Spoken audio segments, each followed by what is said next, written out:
these snapshots about American history. And so one thing I try to dispel is the constant allegations that our founding fathers were atheists, agnostics, and deists. That's completely untrue. There were none of our founding fathers who were either atheists or agnostic. 98% of the colonies in 1776 were Bible-believing Protestants and Baptists. There was 1.4% that were Catholic, and the other 6% were Jewish, and no atheists, or at least no openly Satanists or anything like that. As to the charge of deism, Benjamin Franklin, as a young man, claimed to be a deist. It's in his autobiography, which is a great read if you ever want to. It's not that big of a book, given the life of himself. But he lived to be 84 years old. Now, I'm 67, and I wouldn't want to be beholden to anything I said when I was in my early 20s. I repudiate anything I said in the 70s, okay, because I was insane. I was a different person in those days. And when Benjamin Franklin was a young man, he claimed to be a deist. And he also mentioned that a deist is what they refer to as the clockmaker God. That is, he kind of wound things up and let it go. He cannot be known. He doesn't perform any miracles. He does not hear and answer prayer. Right? That's the idea of a deist.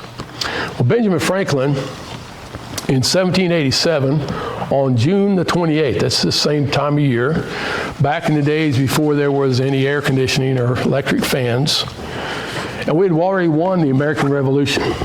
We were America. Now they were forging out what was to become our Constitution. That's what this is the minutes taken by James Madison, one of our founding fathers, on the debates of the Federal Convention of 1787. And at this period of time, on June 28th, 1787, there was a lot of, shall we say, back and forth between the men, not always in a loving manner.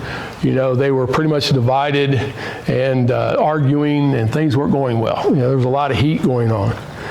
And Benjamin Franklin, a man in his 80s, saw that there was a problem, and he stood up and he said this. Now remember, this is a guy one time when he was in his early 20s, and he was a rascal, let's be honest, like I was in the 70s, right?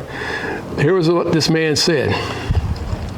June 28, 1787, this is on page 181, written down by James Madison. Mr. President, the small progress we have made after 4 or 5 weeks' close attendance and continually reasoning with each other, our different sentiments on almost every question, several of the last producing as many noes as ayes, is, methinks, a melancholy proof of the imperfection of human understanding.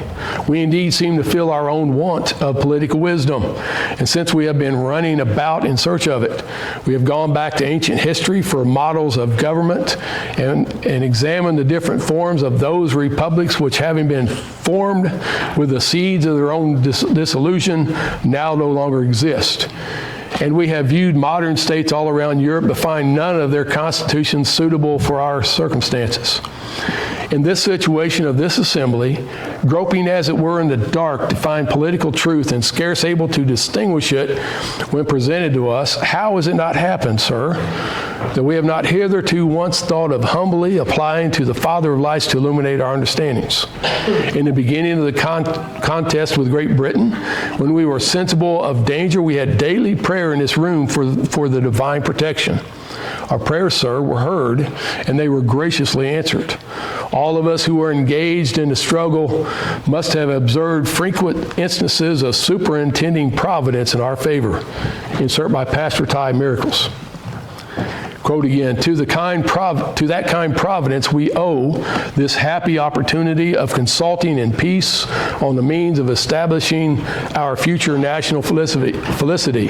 And have we now forgotten that powerful friend? Or do we imagine that we no longer need his assistance? I have lived, sir, a long time, and the longer I live, the more convincing proofs I see of this truth, that God governs in the affairs of men. And if a sparrow cannot fall to the ground without his notice, is it probable that an empire can rise without his aid? We have been assured, sir, in the sacred writings that except the Lord build the house, they labor in vain to build it. I firmly believe this. And I also believe that without his concurring aid, we shall succeed in this political building no better than the builders of Babel. We shall be divided by our little partial local interest. Our projects will be confounded, and we ourselves shall become a reproach and a byword down to future ages. And what is worse, mankind may hereafter, from this unfortunate instance, despair of establishing governments by human wisdom and leave it to chance, war, and conquest. I therefore beg leave to move that henceforth prayers imploring the assistance of heaven and its blessings on our deliberations be held in this assembly every morning before we proceed to business, and that one or more of the clergy of this city be requested to officiate in that service, unquote. Man got pretty wise after 80-some years, which means I'm 67, means I might get wiser, hopefully, Lord willing. Brother